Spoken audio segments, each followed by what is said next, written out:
Good afternoon, Team Eglin. I'm Andy Borland, Director of Public Affairs for the 96 Test Wing. Thank you for joining us today for our second Town Hall meeting hosted by Brigadier General Scott Cain. Chief Auger, our Command Chief, is also joining us. In addition, we'll have several of our subject matter experts and two of our group commanders who will be helping out with some of your very specific questions. The format today, we're going to have some opening comments from the General, from the Chief, two of our groups. But we're also going to have about a 10 to 15 minute period for your questions, and we're fielding those right now over Facebook Live. So feel free to continue to send us your questions. If we're not able to get to all of them today, I promise you we will be posting them and we'll be answering them on our website, on the Facebook page, and also on the 96 Test Wing SharePoint site. But first I'd like to turn it over to General Cain, and sir, I'd like for you to focus, if you would, on the change we went this week in terms of the HPCon Charlie, as well as the public health emergency, and what that means to Team Eglin. Yeah, sure. So the first move to HPCon Charlie was a move that the entire Department of Defense, the entire Air Force went to, actually, based on the conditions in the world and in the nation. We certainly set those health protection conditions based on local conditions. That was the determination of some of our most senior leaders in the Department of Defense and in the Air Force. However, as I look at the local situation, and all those health protection conditions have different definitions, but as I look at those, we merit being in that health protection condition regardless. So why we moved to that was that it signals to the community the severity of the pandemic. It makes us take certain actions, but I will tell Team Eglin that we already had essentially taken all of those actions for that health protection condition because we're trying to stay ahead. The other thing that we did is we declared a public health emergency, much like you'll see in the local community or across the nation. What that does is that gives me different authorities so that I can control movement, I can restrict access to the base, I can use facilities differently, I can get different resources to deal with the pandemic. So that's the real power of that public health emergency declaration, and I did that so that I had all the tools that I can to wield against the pandemic. And as we move forward, what continues to be your priority for the base and the operation of all the people that are here at Eglin? Yeah, the priority continues to be first protecting you and enhancing your health and safety, and that won't change. The next priority, which hasn't changed either, is executing our mission.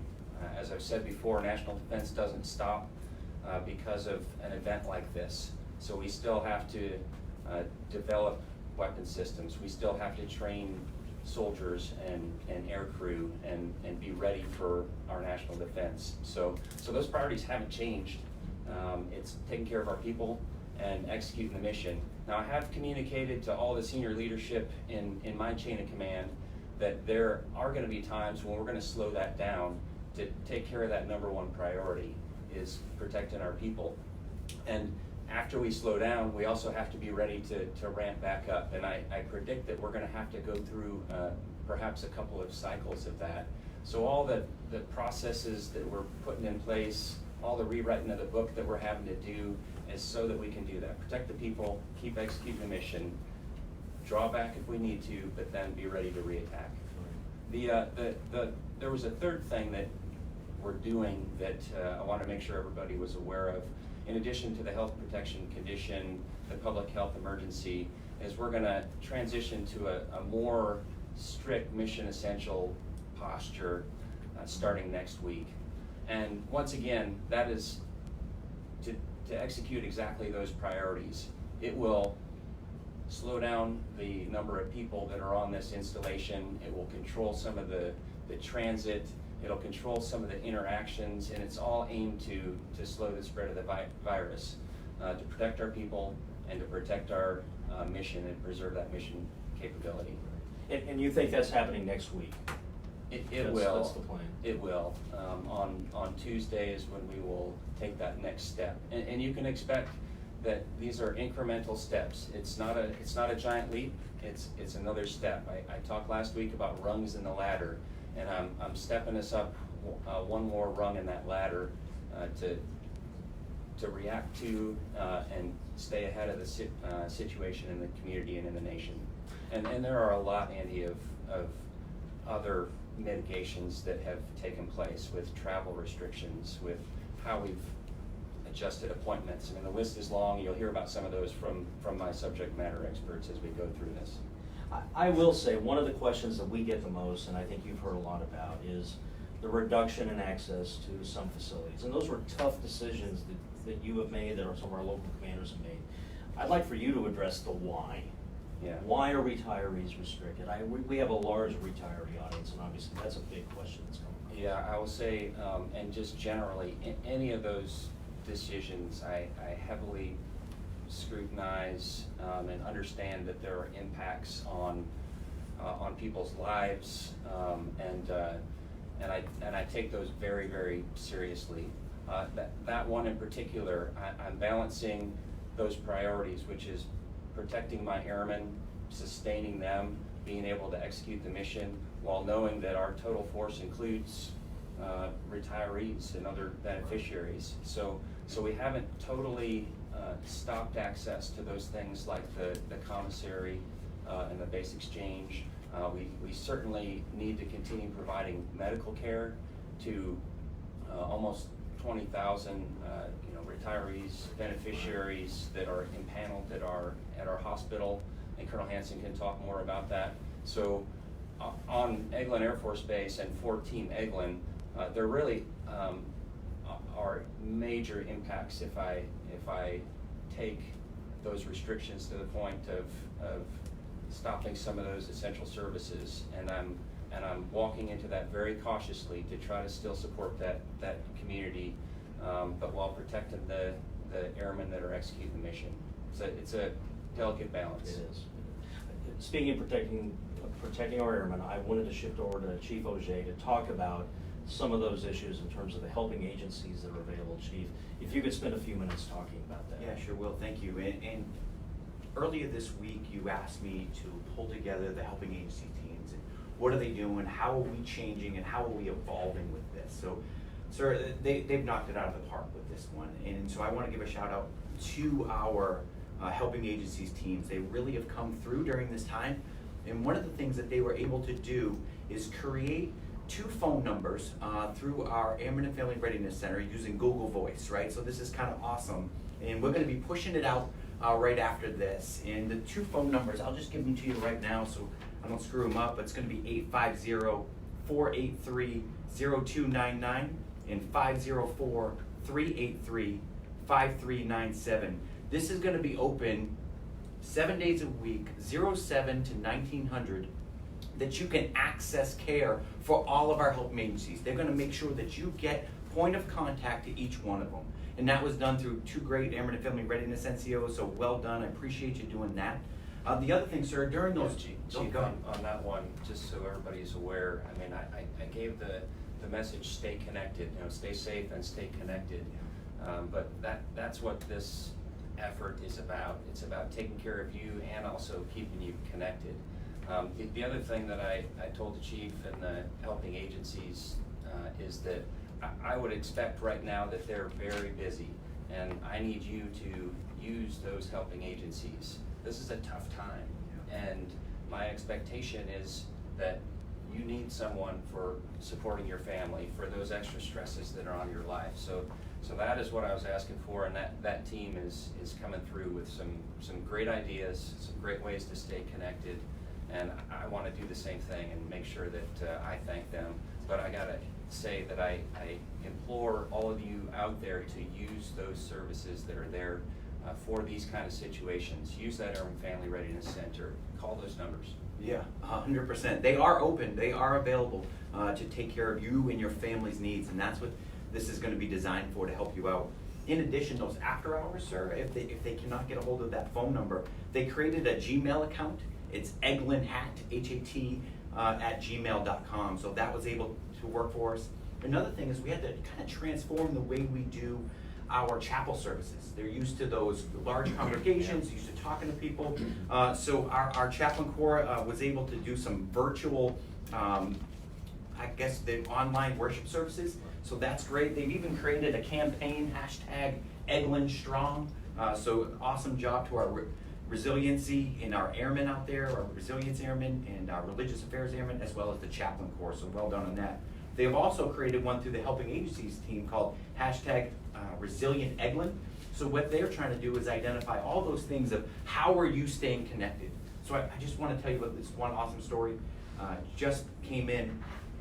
The teachers, because they're not around the students anymore, and that's something that they love. So in Niceville, what they've done is they've went out, decorated their vans, their vehicles, and drove around all the neighborhoods to the kids, put large signs, honking the horns, saying, "We miss you, we love you, stay safe during this." So that's connection at the next level, and that's what your teams are out there.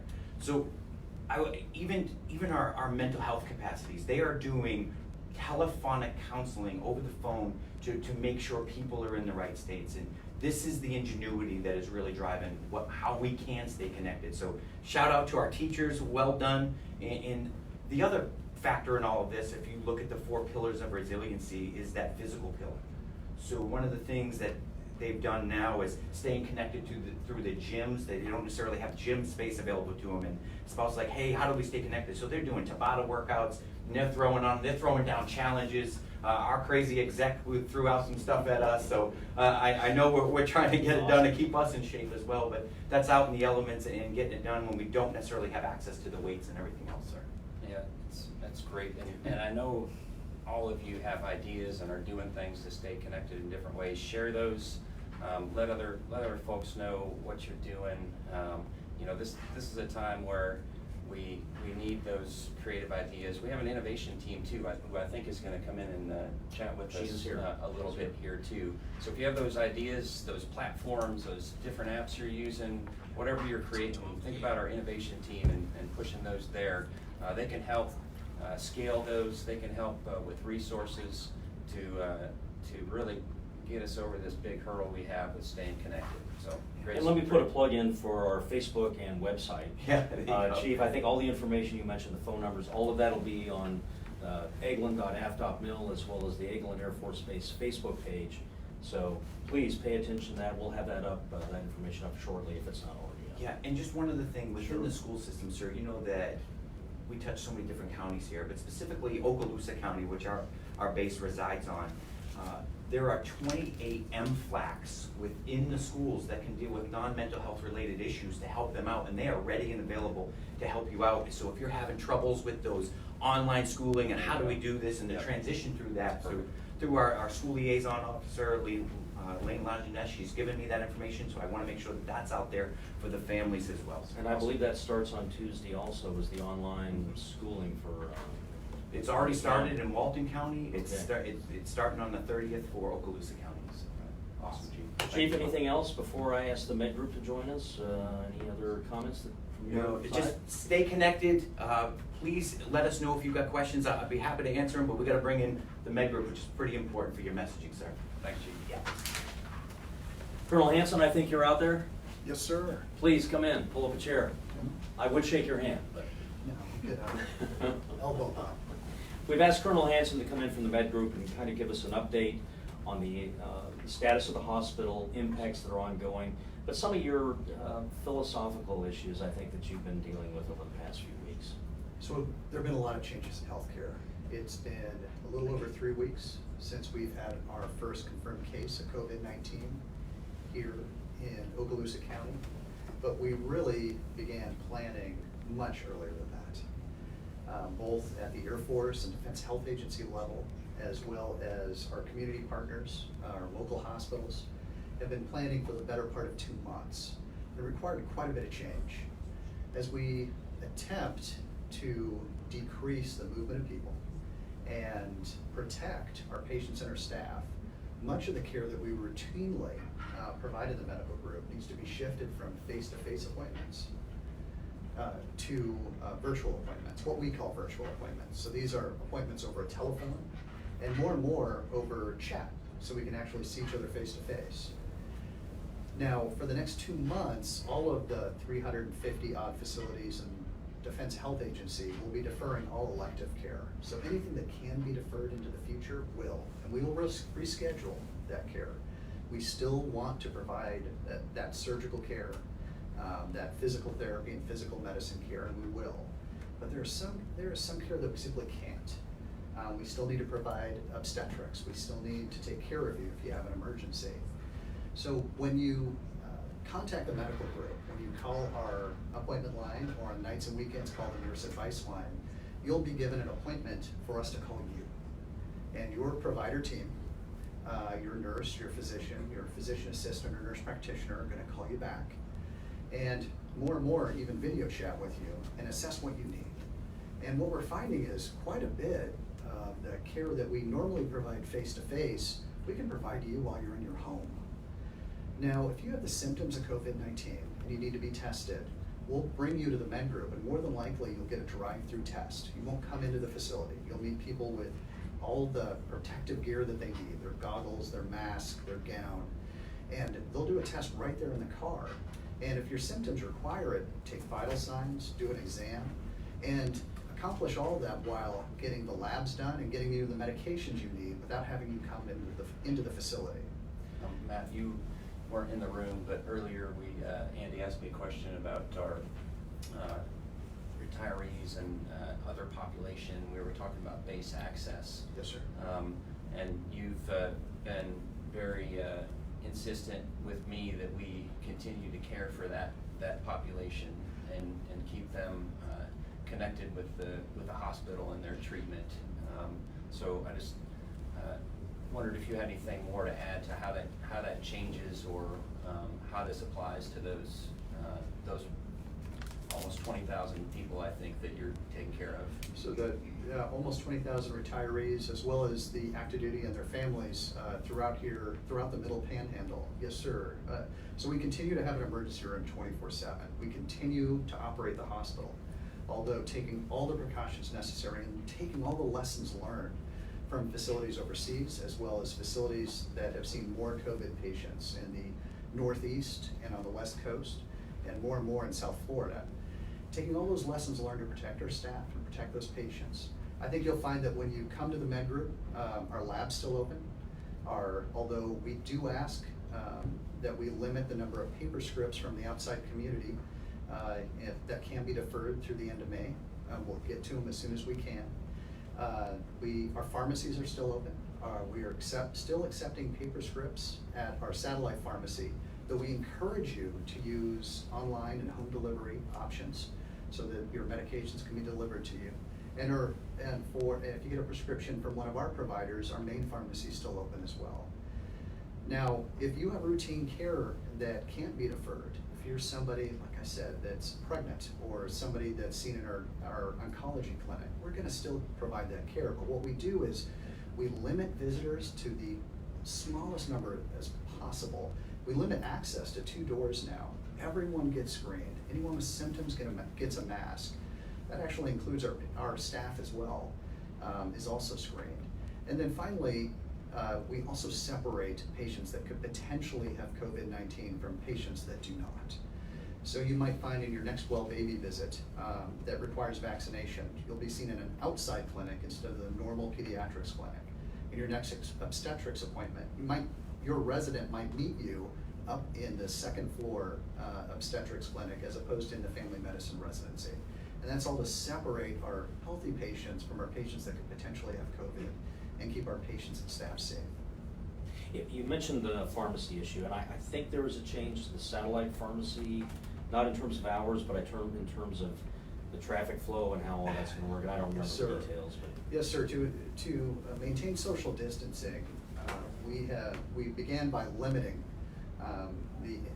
the number of people that can come into the lobby, and now we'll be closing our lobby.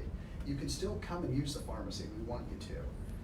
But we don't want to create a large group of people that may or may not be ill in the lobby area. And I think I mentioned once before, please pay attention to our Facebook page and our website, because we're posting all of those changes that are happening in the med group. As well as today you'll see an update on how you access care, how you notify us, how we contact you back, and where and how the care will be delivered.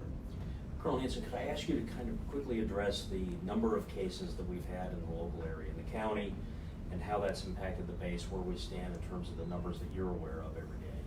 So we have an outstanding relationship with the County Public Health Department. We talk multiple times a day, as well as our local hospitals and the local military treatment facilities. We have over 20 cases here in the county, and more of those cases are not travelers that imported the case from some other area. We're beginning to see some transmission from person to person. And that's why strict hygiene and social distancing is so incredibly important. It's no longer a matter of remaining at home for a couple of weeks after you've traveled from outside the local area. Now we need to be cognizant of our hygiene wherever we are. Yeah, and that's important for everyone to understand in my decision-making too. When you ask some of the why are we doing this questions, it's an important distinction to make that Colonel Hanson just described, which is the cases being more local transmission than brought in from the outside is a significant factor in my decision-making and some of those things we talked about with HP Con and Mission Essential. I would like to digress just for a moment in terms of your relationship with Hurlburt and some of the local other commanders. How has that been affecting the continuance going through this process? I'd like for you to talk about that a little bit, sir. Well, I'd say probably first and foremost, kind of like Matt described, he's talking with the local health system and leadership many times a day. I'm doing that the same with the commanders at Tyndall and at Hurlburt, and then other commanders that I'm associated with around the country, but particularly in the local area.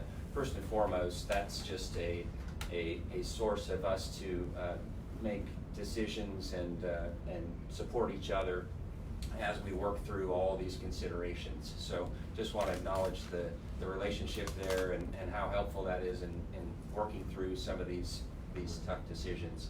I will say also that we try very much and should stay synchronized in the actions that we take. We're in the same area. We have the same factors to consider about the outbreak or the spread in the community that Colonel Hanson is talking about. So as we take more measures to handle those priorities, we're very much in lockstep with the Hurlburt and Tyndall leadership. And I think that also applies to county officials, our local mayors. I think you've been in almost weekly contact with a lot of those folks, just to... More than weekly. But yes, the same thing goes for the mayors, the county commissioner. We're having a lot of communication with the state level about their executive orders that they've issued and the actions that they're taking, and all of those affect people who work at Team Eglin that live in those communities. So it's important that we stay synchronized with them on all these issues like beaches and what measures are being taken by the local community, by the state, because those certainly affect our individuals' ability to get food, to get to work. All of those things have to be synchronized, and it's a daily, if not more frequent event. Colonel Hanson, before I try to kick you out of here, do you have any final thoughts before we turn it over to Colonel Bowie? One of the more common questions we get is, will Eglin start to look like other nations that we see in the news? Will we see more people in masks? The data on that is, more recently has pushed us to take different postures for protecting different people. So I don't think we'll get to the point where everybody is issued a mask. But what you will see are more and more people with full precautions on when we're taking care of patients at our diagnostic testing center, or outside in our drive-through urgent care and our primary care clinic. Likewise, in the hospital, you'll see more and more people wearing masks because we question them because they've told us they have a cough. And as we move forward through this event, if there are other actions that we need to take to protect especially our first responders and people that interface with the community regularly, we will. But at this point, for the most part, you'll see our first responders and our medics in additional gear, as well as our security forces people taking extra precautions at the gate. Thank you, sir. Appreciate it. You bet. I'm going to ask Colonel Boeing to come in now. I think he's in right outside the door. How are you? Good, Andy. Welcome. General, Team Welcome, Eglin. sir. Jeremy, I would like to ask you to just kind of do a quick update, if you will, on FSS functions, any changes, things of importance to the local community, MSG, messages that you think are important from what we did last week. Okay, awesome. Thank you, Andy, for the opportunity, and Team Eglin, good afternoon. So from an FSS perspective, some of the areas that people are asking questions on and getting a status on is our child development programs, as well as our fitness centers. So I'll tackle those two as well as a few others. But to go with our child development centers and our school-age programs, just as General Cain mentions, as we step up that ladder, that rung, as we make gradual changes, we're also doing that in our child development center and youth programs.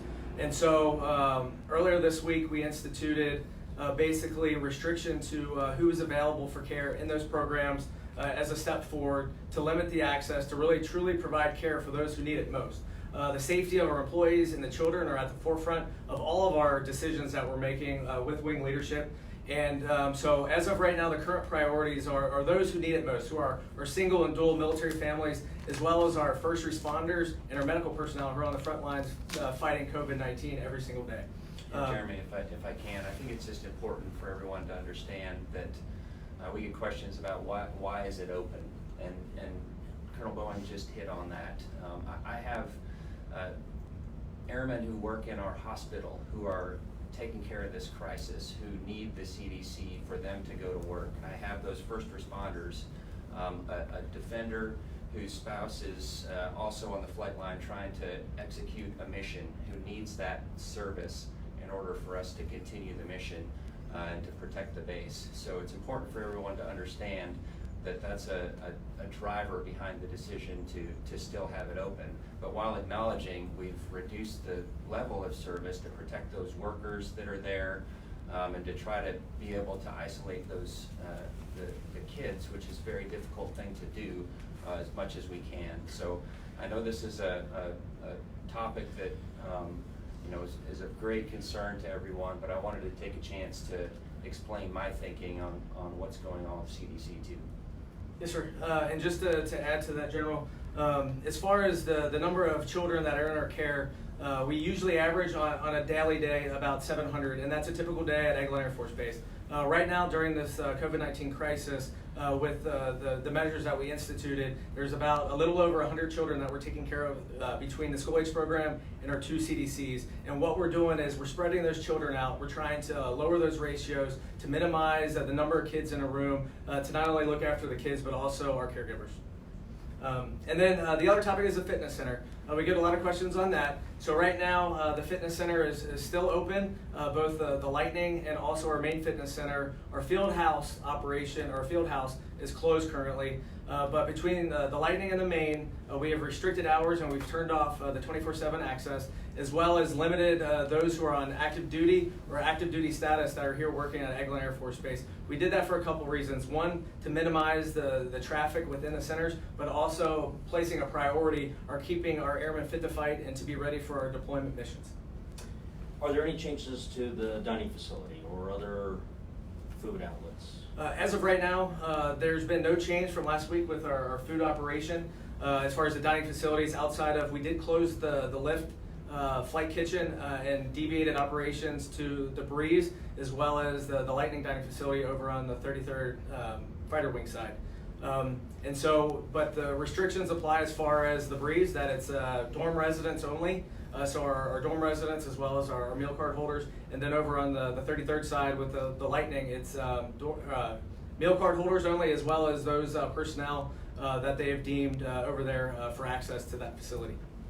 Is there any news on entrance, exit, or entrance onto the base in terms of how security forces guys are working? I think we've kind of set up the procedure that we've been going through for the last few days at least. Yeah, I could probably address that, Andy.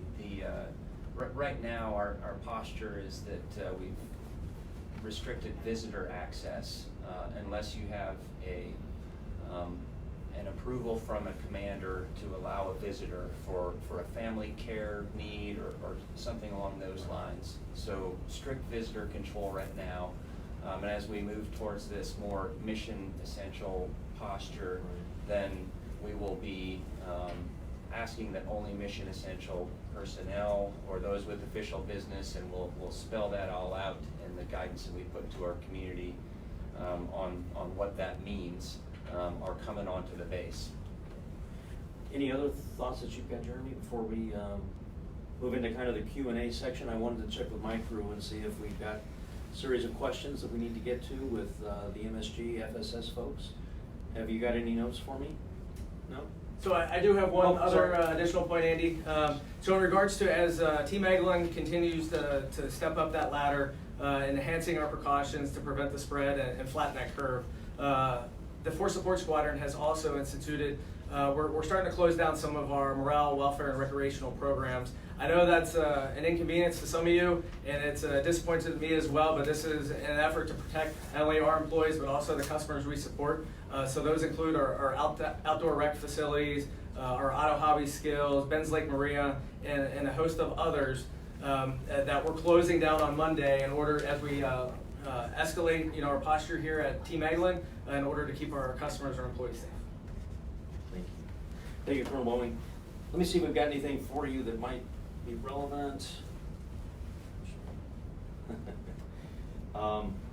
Is Miss Coleman out there? Yes. Lula, could you join us? Hey, Colonel Bowling, how about if I throw you out for a minute? Just Absolutely, thank you. Sir, the question has really come up quite a bit in terms of who's essential, the telework issue, what we do with civilian personnel, if they are not mission essential, if they're not telework capable, what status are they in? I wonder if we could get kind of an explanation. I'll give you my explanation first, and then Lula can give the finer points on this. But as I think I described before, the term mission essential to Team Eglin in the past has meant we go to let's evacuate the base, let's prepare for a hurricane is really the mindset that we're in. That doesn't work for a pandemic. And so what we've worked really hard at for the last week and a half, and I acknowledge this is a difficult thing to get through, and it takes some very precise communication from our leaders all the way down to the first level supervisor with the employee to understand what their status is. But in order to restrict access and travel on the base while you're still executing the mission, that balance of protecting people and executing the mission, we've had to rewrite the book on what is mission essential and do that over a very short time. So I understand that there's confusion out there about this. But the way that we have gone after that allows us, once again, I'll use the rungs on the ladder analogy, to take those steps to gradually decrement our mission essential down to that level that we're used to at Eglin, there's only base security, sustain the base kind of level. But that's not where we're starting. We're starting at a level where things that we've done that are very creative out there in the units, A-team, B-team kind of concepts, splitting shifts and separating people, that's going to continue. And so mission essential for next week includes essentially that same level of a posture from a lot of our units, although there are some that now will not need to come to the base. And the message that I'm sending to everyone is if you don't need to be at the base, don't come to the base. So I just want to acknowledge how challenging this is to get through, but the importance of every supervisor communicating to their employee what that means at that particular time. And it can change based on the posture I set for the base. That's probably one of the trickier parts. So a rung up on that ladder for a future state might mean that fewer of our already identified mission essential people come to the base just to support our highest priority training or tests or activities that we have going. Well, and you, General Bunch, Dave, have determined determined that test and evaluation is still a very important mission. Yes. And it's gotta be done. And he called it mission essential. Mission But, essential. but there is, even though it is mission essential, a point at which to protect people, I need to slow that way down, perhaps stop. But that is so that we can keep doing it over the long term and to preserve capabilities. So hopefully that helps understand what the concept is that I'm trying to employ. It challenges our understanding of mission essential. It challenges processes that we've had set up in the past. But it's just been a rewriting of the book that's been necessary for us to navigate this terrain that we've never encountered before. And then I'll hand it over to Lula because she has the difficult task of taking that and translating it into something executable that everybody can actually understand. Okay, sir, well spoken in defining the mission, the atmosphere, the environment that we're in now. Can I interrupt you just a second? Could you speak a little louder? Oh, yes. Just to make sure our Okay. microphone can pick you up. Okay. Thanks. In this environment where the definition of mission essential has expanded some and may incorporate additional individuals who may not have been otherwise mission essential. As we move forward next week, those individuals who are mission essential, they will, I know the questions come up regarding what status, how are they carried. Those individuals will either telework, or if their positions require them to physically be here to perform the work, then they will be here at work. For those individuals who are non-mission essential, that are not mission essential, then those individuals we place in an administrative leave status. Would you say that again? That is one of the critical questions we keep getting. Yes. If they are If not they're- teleworking, not mission essential, Yes, They then are- they are in administrative leave. If they are non-mission essential, they would be in an administrative leave status. one of the other questions, and I think I know the answer to this, is base access if you are mission essential. I don't think you're required to carry your letter. We're not putting that onus on the security forces guys at the gate. I believe it's kind of, we trust you, you know you're mission essential, but I don't think you have to carry a letter with you. Am I mistaken on That's correct. So for base access, the identification that you do normal ID proofing will work. We've communicated with local law enforcement, those conversations that you mentioned with the mayors and the other local officials to say our individuals are going to be transiting to Eglin no matter what. Mission essential individuals will be transiting the area even if there are restrictions in the local community. And they have also said that an ID card will suffice. We are still issuing letters and mission essential designation to those The employees. employees, right. So that should still be happening, that still should be filed. That also ensures the communication happens, that people understand what their status is. So we have to work through that process with those letters still. So it's not for no reason. And I would encourage everyone to still have those letters, although we have made those arrangements locally outside the gate and at the gate, that your ID card is what it takes. Okay.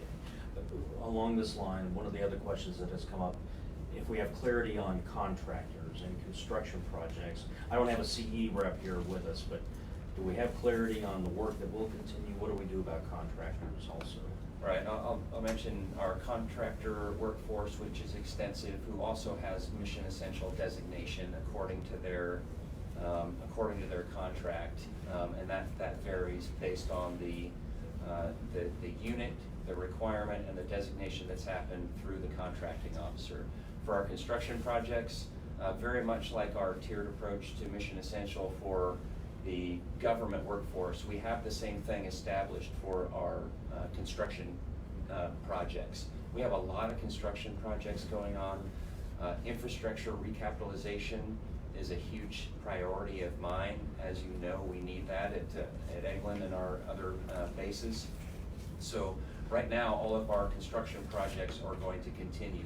I will tell you that we have looked at them one by one to determine if there is public health risk for that project based on where it is, how it interacts with the population of that facility, if it can be adequately separated, and we've assessed them one by one if they have that risk. So if I need to, if a commander, if my civil engineer, a contracting officer, a public health official together say this project is too much of a public health risk, we do have the prioritization set up that we would be able to slow or stop that activity. But right now we have none of those in that category, and we're watching them very closely.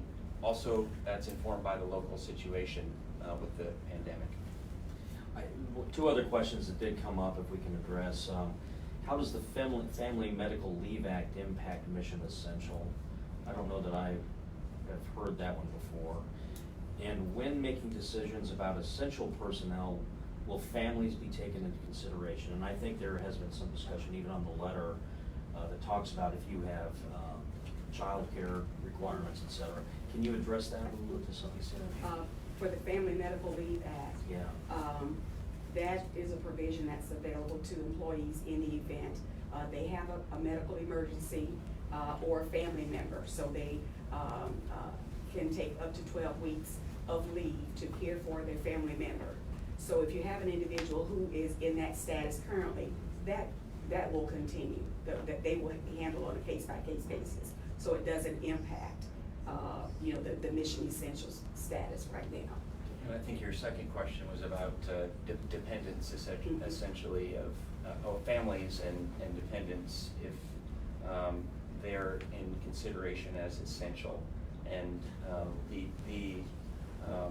the posture with my restriction of movement order is that if there are family or dependent needs, they're explicitly laid out in there. If you need child care services, you have access to the base for those limited child care services that we are sustaining.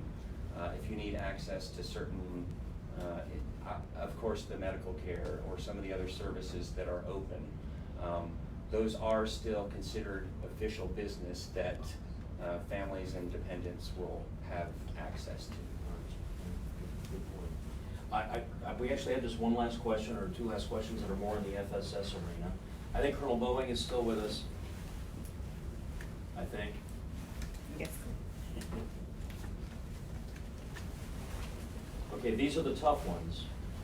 Will the ID customer service area be closed? And closer to my heart, will the stables stay open? Okay, awesome. Two great questions. So right now, the military ID cards, DEERS, is still open. However, we're limiting the number of customers that we come in by appointment only, but only for those that are mission essential, that require that CAT card to be able to do those mission essential operations as determined by the installation commander, so General Cain, to make sure that those folks are able to get the ID card into the systems that require to run the missions. And so in regards to the stables in effect are closed for normal activity. However, we have made special provisions for the care and feeding of the horses to make sure that they're taken care of during this time. But your open houses and your normal riding and lessons is not open, but we want to make sure that the animals are taken care of. Perfect. Colonel Boeing, if I could throw you out one more time, if you don't mind. Absolutely. I'm going to bring the chief back. Chief Auger, I think you're still with us. I am. Before I turn it back over to the chief and General Cain for closing comments, I just want to remind everyone that the questions and more questions that you have, please submit those through the workflow, the 96 Test Wing workflow. We will post as many answers and follow-up questions that we can to both our website at eglin.af.mil, the Facebook page. We'll be tracking your comments as this proceed, as we get through with this program. But sir, I want to turn it back over to y'all for any closing comments and wrap it up. Chief? Yeah, sure. First off, I really want to say thank you to the entire medical staff that's working this extremely complex issue. To those doctors, those nurses, those med techs, all our civilian workers inside that hospital that are really transforming medicine right in front of our eyes. So thank you. I appreciate everything you're doing. To all of our Team Eglin members, just continue to find new ways to reach out, connect with one another, and share those ideas so we can continue to evolve this as we're moving forward. This format today has changed because of the feedback we received, so thank you for that and giving us the opportunity to speak, sir. Appreciate it. Just a couple of things to close up. This is a challenging time, and we're going to get through it. I want to make sure everyone knows that I'm confident that we will, based on the efforts that I'm seeing out there. It's truly incredible. Share those stories with Mr. Borland and PA, because you're doing incredible stuff to get us through a challenging time. And there are more challenging times ahead, but because of all that hard work you're doing and how much everyone cares for and loves Team Eglin, we're going to get through this successfully. Chief and I didn't coordinate any closing comments here, but I got to give my hats off, as you said earlier, to the medical team. You heard Colonel Hansen say that they've been working for 2 months on this. I mean, some of our medical staff has been studying their whole life to be able to get us through these events that are here. They've been working tirelessly for months, weeks. The days are long for them, and they're doing that because they care about you, and they want us to get through this as successfully as we can. And so thank you to everyone, but particularly the medical team. And that's all I have for you, Team Eglin. Stay safe and stay connected.